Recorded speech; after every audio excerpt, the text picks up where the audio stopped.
spent a lot of time romanticizing this. Fancy grad school.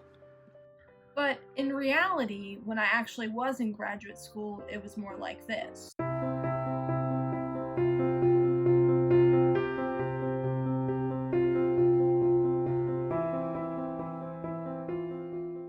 Full of pain and suffering and confusion and anger and thinking, should I just quit? Honestly, I should probably just quit. So despite the fact that I know in reality graduate school was a terrible experience for me, I keep thinking to myself, Emma, go back to grad school. Get a master's degree in humanities, because your current master's degree is in something useful, a technology. Just listen to me. I'm a siren of the academia world. The point is, I want to cure myself of this feeling. I'm sick of it. I'm sick of feeling this way. I'm sick of feeling like I am beholden to some fantasy of what graduate school and what being an academic is like, and what being a full-time student is like. I've mined this topic a little bit. I made a video literally called I Miss Being an English Major, and that video helped for a while and made me definitely realize that what I was missing wasn't actually being a student, it was having purpose. And what I really missed wasn't even having a purpose, it was the aesthetics of being a student, which is what this video is about, the aesthetics of academia and my personal journey with it. If you're thinking this video is going to be a deep dive, if you think this video is going to be good, if you think this video is going to be well researched, it's not going to be any of those things. It's my personal thoughts and experiences. I should probably define the aesthetics of academia a little bit before we talk about it, and I will do that.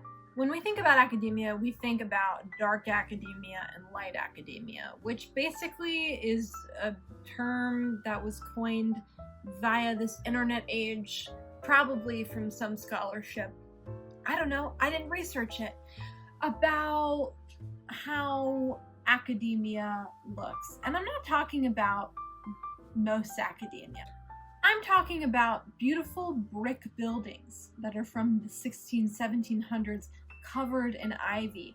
I'm talking about libraries where you might find a secret door. I'm talking about secret societies where they wake you up in the middle of the night in your beautiful 18th century dorm building to say that you're being abducted in order to join a society. When we think about dark academia, we think about Timothée Chalamet.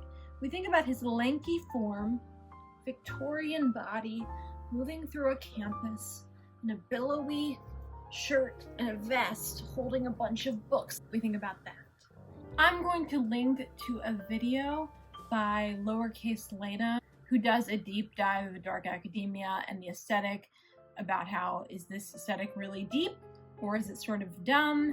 And Lana talks about how dark academia, specifically dark academia online, tends to be really focused on white creators and the white portrayals and visualizations of dark academia, and how exclusionary it is. And I would give that video a watch. I thought it was really, really good and really, really informative and really well researched, unlike this video. Light academia, the same story, but this time make it pastel. You know, make it the color white. I don't know. Light academia is like sunshine and dark academia is like moonshine, not the beverage.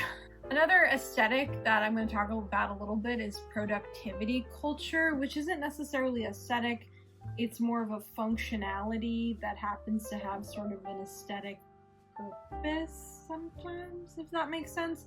The aesthetic vibe of it is like highlighters and beautiful pens and notebooks and journaling, but the functionality is that it's about planning and studying in a way that is really super organized, but it helps you to be really productive. I'm going to talk about a little bit later. I wanted to start off talking about the fictional portrayals of academia that have probably broken me the most, or made me want to put myself further into debt in order to achieve that aesthetic and romanticization to become the ideal version of myself. Discovery of Witches. Discovery of Witches is a book series by Deborah Harkness that got adapted in 2017-2018 into a TV show starring Teresa Palmer and Matthew Good. It is about a woman named Diana Bishop who is a witch scholar. Well, she's a scholar and she's also a witch. She is a professor at Yale who's tenured, which is crazy because she's like 33, and who is, when the story starts, doing her sabbatical at Oxford to get out a research paper. She's a highly qualified, highly revered young academic and seems incredibly hyper-focused on her work and wants nothing to do with her witchly powerful powers. And then she meets Matthew Good's character, who is named Matthew as well. And Matthew is a vampire academic who's very, very old, and they start to fall in love due to the powers of good and evil. The show isn't really that academic after the first 3 or 4 episodes. It becomes an exciting romantic romp through the literal ages, but those first few episodes and the first book itself feel like they hit me over the head with the city of Oxford, the university, and those aesthetics in a really beautiful, profound, and scary way. Diana, throughout the show, is seen in beautiful sweaters and coats. She has these beautiful rooms at Oxford that are cozy and old and probably from the 16th century, and a fireplace, and she takes her little boat, her little punt, is it punting? Punt, her little canoe, her kayak, her boat down the river, and she goes to the Bodleian Library, which is beautiful and already known for being a beautiful library, and she's just living the scholarly dream. This show really screws me over for the vibes, and also the fact that Oxford throughout the first season is sun-kissed. But while the show is mostly about magic and vampires and demons and fighting good and evil, there is some reality to the academics part of it. And it's the part that I think grounds the show back to reality a little bit. And it's very, very, very minor. And it's the fact that Diana is really only successful because she's a witch in a field full of humans. She has intense witch powers, and she's able to tap into them when she's writing these papers and talking about history, which is what her discipline is in. And she uses them to really construct these beautiful narratives of history in a way that's super captivating, in a way that makes people want to invest their time and money and resources in her. You see this kind of play out with one of her peers who seems to be struggling. She's also a witch, but she's not as powerful, and who doesn't have the same academic career as Diana. She wants that, but she doesn't have it. She's struggling to get a place on the university faculty, and is just living her life as probably an adjunct professor and making no money, while Diana, her peer, is thriving. When that woman finds out that Diana has used her witch powers without Diana even knowing, she's pretty pissed off. And you see a lot of jealousy coming to play. Very accurate of academia, and especially super fancy higher ed academia. So while the show makes me want to take out a $50,000 loan and move to Oxford, it also reminds me of how cutthroat, in a realistic way, academia can be. Because there are a lot of depictions of academia that are cutthroat in a murdery sort of way. I'm not going to talk about Kill Your Darlings or Dead Poets Society or Maurice or what is that one called? The Riot Club? I'm not going to talk about those because basically they're all about white guys who look like Timothée Chalamet doing things to each other and to other people. I just don't want to talk about them. I'm not interested in consuming them, and they also don't fit in with my idealized, romanticized version of myself in a higher ed academia aesthetic, so I'm not going to talk about them because this is about me. Oh baby, in a magical vein, keeping that up, I wanted to briefly talk about The Magicians by Lev Grossman. Yes, the TV show, but more so the books, because the TV show is the Sci-Fi Channel version of the books, although it is fun. Now, the book series follows a kid named Quentin who, after he graduates high school, doesn't really know what he wants to do with himself. All of his friends are going off to Ivy League school. He's really depressed and sort of a miserable person to be around, and he ends up finding out that he has been accepted into a highly secretive school for magicians that is very Ivy, very pretty. He works really hard at school, and studies in a way that fits into that idealized version of academia, but also drinks and is sort of a lush and sits around with his friends and they talk about intellectual things and ponder and pontificate and do all of that. And I think that really screwed with me as a young person. I remember reading that and thinking, like, that is what I want my college experiences to be like. No, I don't want to be as depressed as everyone is in this book, which is the accurate part of The Magician. Just how the mental health of every character is just absolutely in the garbage can, which is accurate to university life. I did really want that mix of, like, intellectual conversation and hardcore studying that The Magicians creates. I guess the point there is that book series was like, hey, you're gonna be sad a lot. The other major TV show that I wanted to talk about is Gilmore Girls. I bet if you did a study about people applying to Yale and the reason why, and you made them, like, hook up to a lie detector test, I would say a percentage definitely said because of Gilmore Girls and because of Rory Gilmore. When we meet Rory Gilmore, she's just like this really intense girl who's at public school and who's a complete nerd.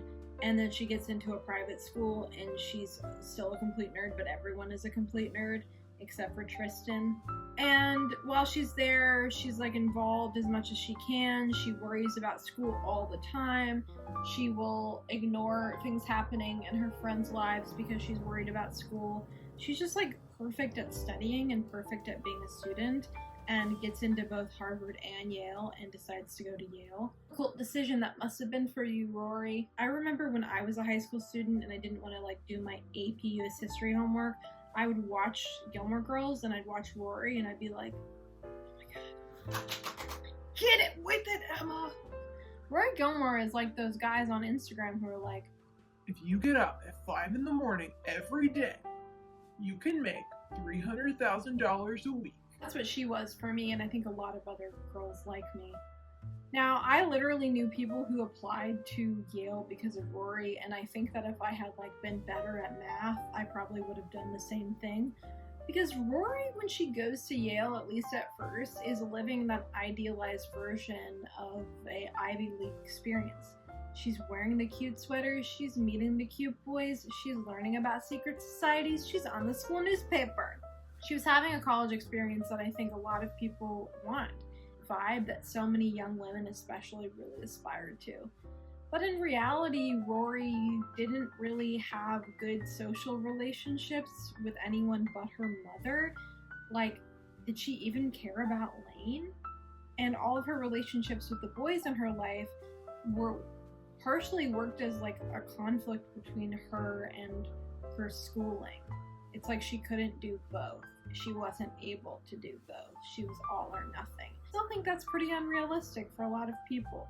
Not only in this idealized version of this white girl coming from generational wealth, going to a private school and then getting into an Ivy League school, but also the fact that Rory didn't really have a life outside of school until she like gave up school, and then everybody got mad at her for it. Boo! I still like Gilmore Girls, but boo! It screwed with me. It still does. Talk about a couple of depictions that I think actually helped me a lot understand how academia actually is and how it actually works in reality. One is Dear White People, both the movie and the TV show, which is set in an Ivy League school and follows those aesthetics pretty much to a T, like the way that people are dressed on the show, the fact that everyone's involved in clubs, the fact that the campus is so beautiful. Dear White People is that it's about the people of color, specifically Black people, who are ignored and who are marginalized by not only the white students, but by the higher education system itself. And I think it's really interesting, and you should definitely watch the movie and the TV show. Another one is Community. Community is goofy. Community is not aesthetic. Community's aesthetic is community college. And that's what I like about it. I went to community college for like a year when I was like 19, and I had a really good experience. And I think the stigma around community college partially comes from the fact that we do romanticize fancier, richer, higher ed education, higher ed institutions that you see in things like Gilmore Girls and Discovery of Witches and the show Felicity, which is about an NYU sort of alternative.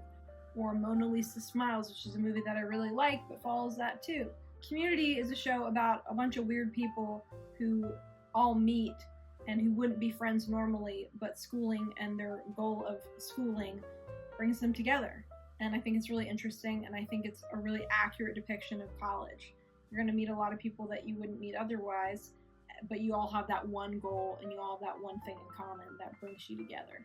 I'm not going to talk about books too much because I've never read The Secret History by Donna Tartt, and I don't plan on it.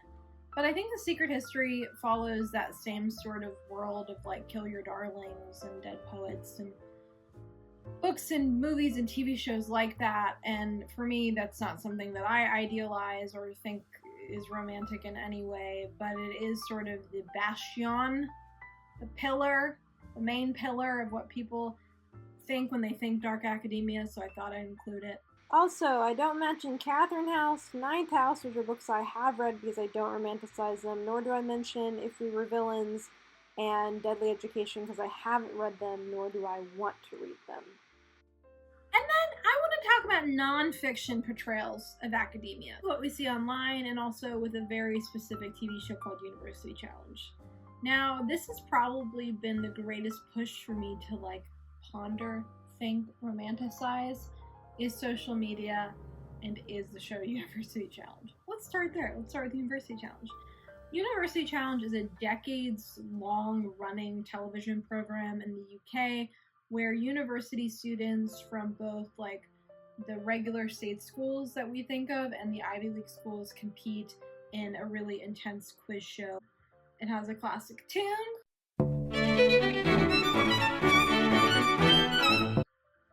It has some funny memes that have come out of it, but in general, the show is kind of there to make you feel like an idiot. Questions asked on the show, move from science to the humanities to music to pop culture in a quick succession. It's a show that is highly specific, that comes from these students being both very smart, but also very good at memorization and very good at studying and remembering and taking things in. It's the show that has made me probably want to go back to school the most because I'm like, I want to be as smart as them. I want to know that much inane knowledge that is useless outside of the University Challenge. That show also has gotten a lot of criticism for the fact that the contestants tend to be predominantly white and male. And and they don't really seem to change too much. They don't, the show, it's still pretty much like that. I had to talk about it. StudyTube. StudyTube is sort of a sister, maybe, to BookTube. It's about people who study a lot. It's about people who are good at studying. It's about people who are good at studying. It's about people who are really good at productivity culture. They are the people who talk about what they're doing every day. Talk about being productive, and they talk about highlighters and pens and journaling and the way to do it and the way that capitalism comes in to help them what they're studying. Nothing wrong with that. That's basically what it is. They're talking about what they need to do every day. They're talking about the tools they use to do those things. Like, in my mind, Rory Gilmore would have a StudyTube channel, and I would romanticize it like I romanticize Rory Gilmore and her studying. I would see that intense productivity and the way that these creators will study all night, or study for weeks on end, or read 100 books in a week to make a video about reading. Doing a lot of things BookTube does, but doing in a way where your end goal isn't maybe entertainment or the pursuit of knowledge in a casual way, but is like doing well at school, doing a lot of grad programs, or self-actualization in a really intense way. They're different, not better or worse from each other, but it definitely has made me romanticize school because I'm seeing all these people do it, and I'm like, if they're doing it, maybe I can do it. I think in conclusion, I know that in reality, school is very difficult. In reality, school is exhausting and hard and difficult and exhausting.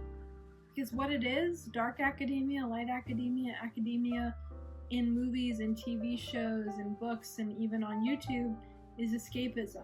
It's pretending that you're in a fantasy that you can do all these things when you may not be able to, when you may not be wired that way, when you may not even want to or have the means to do it. This wasn't a super comprehensive video. I know I probably left out lots of stuff, but it's my experience with the aesthetics of academia. I would love to know your thoughts. I'd love to have your prayers.